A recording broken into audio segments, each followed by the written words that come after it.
que nous, enfin, ces lois, finalement, c'est nous qui les avons presque inventées au sens, donc latin, innuenio, ça veut dire découvrir.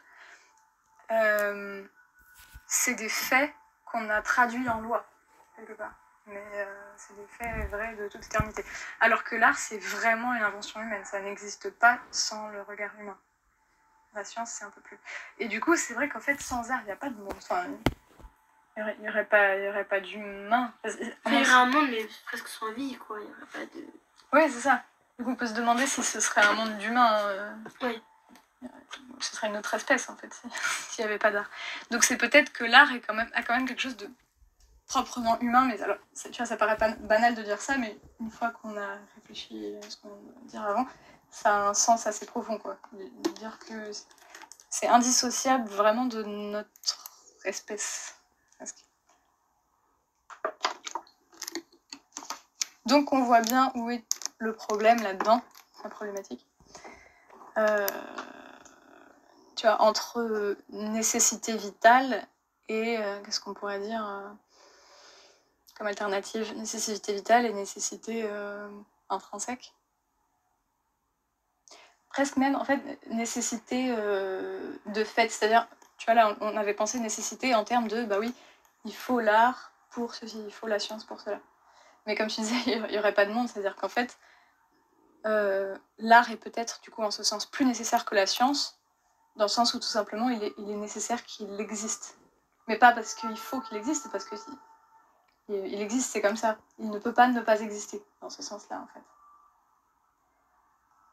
Et voilà, tu vois, après, il faudra prendre le temps de formuler dans une question, mais tu vois la tension qu'il y a à l'intérieur. D'un côté, on pourrait dire, bah oui, évidemment, c'est moins nécessaire que la science, on n'en a pas besoin pour vivre. Et en même temps, en fait, si ça n'existe pas, on n'existerait pas. Enfin, tu vois, la bonne réponse du fond du truc, quelque part. T'as d'autres choses qui te viennent, d'autres choses Non. Je te propose qu'on passe à un problème suivant. Comme ça, on voit, sans forcément chercher à faire alors partie 1, partie 2, partie 3. Mais voir le problème, travail d'introduction un peu, pour vraiment nécessaire. Mais finalement, en disant tout ce qu'on a dit, on a déjà un peu des parties qui se dessinent, tu vois. Oui. C'est-à-dire, ce serait quoi? En gros, ce serait 1, bah oui, évidemment, l'art est moins nécessaire que la science, c'est pas vital. Parler un peu des besoins de la hiérarchie des besoins d'Épicure. 2, si on prend un autre sens de la nécessité, c'est-à-dire ce truc du dilemme mental, de culture, machin. 3e sens, en fait, je dis, t'as trouvé le truc, t'as trouvé la 3e partie, en fait, il est nécessaire qu'il existe, c'est pas qu'il faut, c'est que c'est comme ça. Putain, un peu tes 3 parties, et tu vois, la 3e, c'est un dépassement de l'alternative, c'est la science ou c'est l'art le plus nécessaire, selon le sens qu'on prend. L'art et la technique, on prend un truc. Alors là, il y a pas mal de questions, évidemment. L'activité artistique peut-elle se passer de technique? L'art doit-il refuser toute règle? L'art exige-t-il une maîtrise technique? L'art existerait-il sans la technique? L'art n'obéit-il à aucune règle? C'est vrai que ça ressemble. Alors, par exemple, c'est toujours un bon exercice. C'est quoi la différence entre l'art doit-il refuser toute règle et l'art n'obéit-il à aucune règle? Bah, quand on refuse toute règle, c'est-à-dire qu'il n'y a aucune règle. Ouais. Oui, c'est ça, qu'on rejetterait. Et quand on n'obéit à aucune règle, ça veut dire que...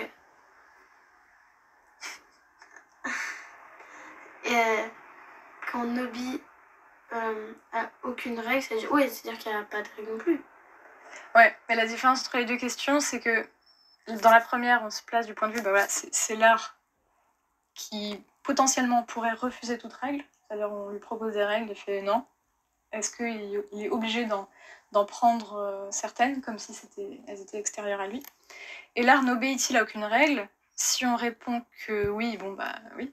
Mais si on répond que non, ça voudrait dire qu'en fait, il y a des règles intrinsèques à l'art. Enfin, tu vois, c'est pas... il y a des techniques et on refuse ou pas, c'est peut-être que l'art obéit nécessairement à des règles parce que c'est de l'art. Non, il y a plus une notion de choix dans refuser ou accepter que dans l'obéissance, il y a plus la notion de nécessité dedans. Donc c'est pas exactement la même question. L'art peut-il se passer d'une maîtrise technique? Bon, toujours, pareil, il y avait une autre question pareille un peu. L'art exige-t-il une maîtrise technique? Qu'est-ce que ce serait la différence? L'art exige-t-il une maîtrise technique et l'art peut-il se passer d'une maîtrise technique? Ça ressemble plus. Ça ressemble beaucoup plus. Mais s'il y aurait une petite nuance à faire, il faudrait chercher.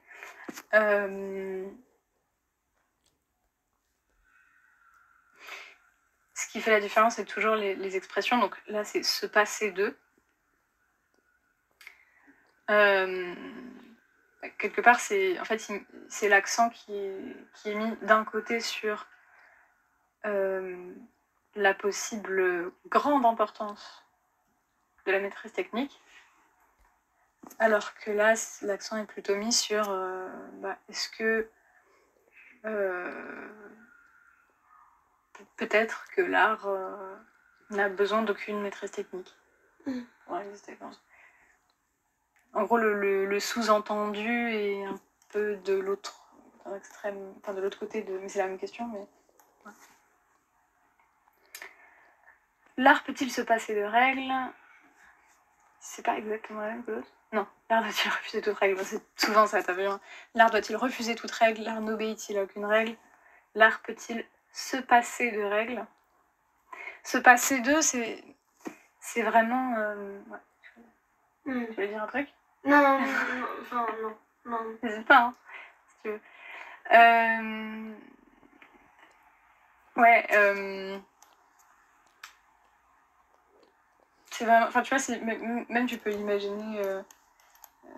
t'imaginer un artiste, je sais pas, qui dirait non, je peux m'en passer. Tu sais, ça fait presque un peu dédaigneux. Genre, non, je peux m'en passer. Non, ça va, c'est pas du tout important, essentiel.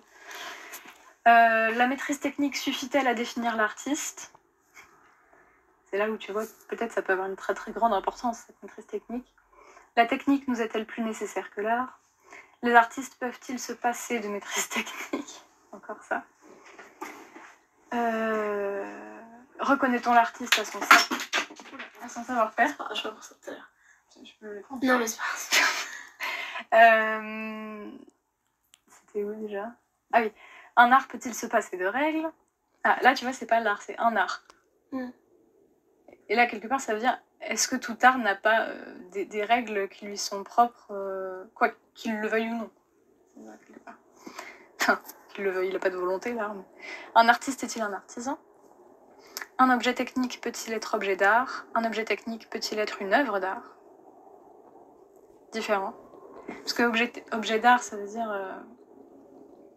quelque part, peut devenir objet d'art, peut faire l'objet d'une œuvre d'art, plus tard, avec une transformation, peut-être. Alors que là, un objet technique peut-il être une œuvre d'art telle qu'elle? Ou alors, est-ce qu'il faudrait justement une transformation? Y a-t-il des règles de l'art? Y a-t-il lieu de distinguer l'art et la technique? Y a-t-il une beauté des objets techniques? Et y a-t-il une différence essentielle entre l'artiste et l'artisan? Okay. Beaucoup de choix. Tu préfères quoi? Un art peut-il se passer de règles? On prend ça? Ou sinon, y a-t-il des règles de l'art? Y a-t-il des règles de l'art? Ouais, ok. Tu me dis, hein, ce que tu préfères. Je crois que j'aime bien celui-là. Ouais, alors. Ce qui est intéressant... À ton avis, qu'est-ce que j'allais dire? Qu'est-ce qui est intéressant dans la question? Telle qu'elle est formulée. Bah... C'est...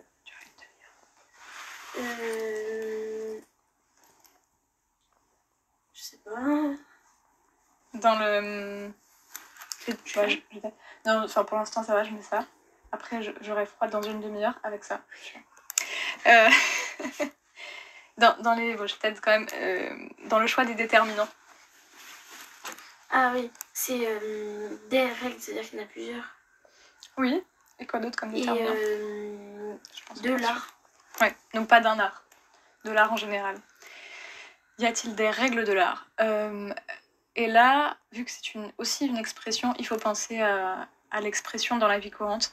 Quand on dit les règles de l'art, dans quelle expression on utilise par exemple, dans quelle phrase tu pourrais utiliser cette expression-là? Les règles de l'art. Par exemple,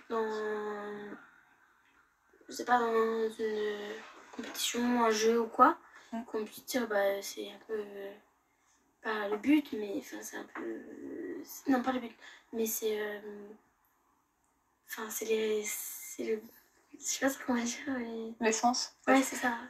Ouais, oui, je pensais, même, enfin, par exemple, donner des exemples, mais tout simplement, tu vois, quand on dit il faut faire ça, ça peut être des jeux, oui.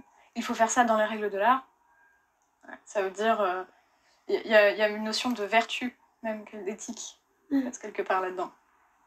C'est-à-dire, en gros, si on le fait pas, notamment dans le cas des jeux, si on le fait pas dans les règles de l'art, on triche. Il faut pas qu'il y ait d'anti-jeu, voilà. Ouais, c'est un peu de la triche. Ouais. Je pense dans les jeux, mais par exemple en jam session, en improvisation, notamment en jazz, il faut pas faire ce que je fais. Moi, je dis que c'est pas de moi, donc ça va. Mais tu vois, comme j'ose pas trop improviser, par exemple en public, pour l'instant, j'apprends des solos que je rechante, qu'ils soient instrumentaux ou vocaux.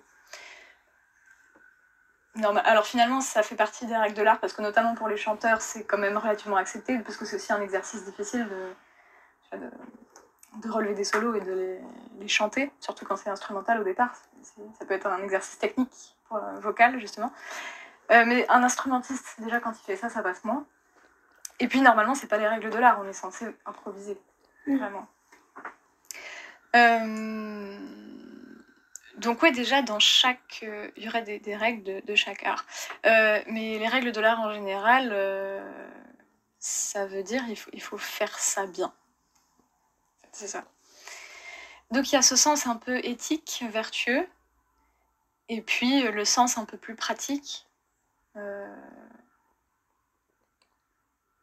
Voilà, d'un côté, oui, chaque art a ses règles. Et pour la question un peu plus générale, sans le sens vertu, qu'est-ce que ça pourrait vouloir dire? Y a-t-il des règles de l'art? Okay. Qu'est-ce que ça pourrait vouloir dire qu'il y ait en effet des règles de l'art? Bah, c'est-à-dire qu'il y a un peu des limites. Enfin, il y a des endroits un peu... Enfin, c'est plus dans les règles, quoi. C'est plus vraiment autorisé, je sais pas. Ouais, c'est bien ce terme. Tu vois, j'avais pas pensé en termes d'interdiction, d'autorisation, mais oui, parce que oui, forcément, règle. Donc interdit ou pas. Et si on pense en termes de interdiction, autorisation, en fait, dans le cadre de l'art, ce serait, du coup, ce n'est plus de l'art, ou c'en est. Et oui, du coup, l'idée de limite est bonne, c'est-à-dire, s'il y a des règles de l'art, est-ce que ça veut dire qu'il y a une limite à l'art? Et quelle serait cette limite pour dire, bah là, ce n'est plus de l'art? Alors aujourd'hui, cette limite, elle est très très distendue, parce que, encore une fois, si on pense à l'art contemporain, avant les règles de l'art, il y avait beaucoup plus de règles de l'art avant qu'aujourd'hui. Ou alors, aujourd'hui, en fait, il y a une règle de l'art, c'est tout peut être de l'art. Ouais. C'est en fait, faites ce que vous voulez. Bon, bon, du coup, on peut se demander, est-ce qu'on peut échapper aux règles de l'art en disant faites ce que vous voulez? Est-ce que ça ne devient pas une règle aussi? Enfin, on peut se dire, en fait, c'est impossible d'échapper aux règles, même si on peut jouer, du coup, comme tu disais, sur le pluriel et le singulier. Mais du coup, c'est-à-dire qu'il faudrait définir l'art? Voilà, je te prends la question. Oui, il faut une définition des termes. Et ben, en fait, le fait qu'il y ait au nom des règles de l'art implique une définition de l'art, de toute façon, comme on disait avec les limites, qui fait que c'est de l'art ou c'est plus de l'art. Donc, ouais, par exemple, tu vois, Kant, un peu de référence, Kant, il dit dans qu'on appelle la troisième critique, qui s'appelle la critique de la faculté de juger, qui porte beaucoup sur la deuxième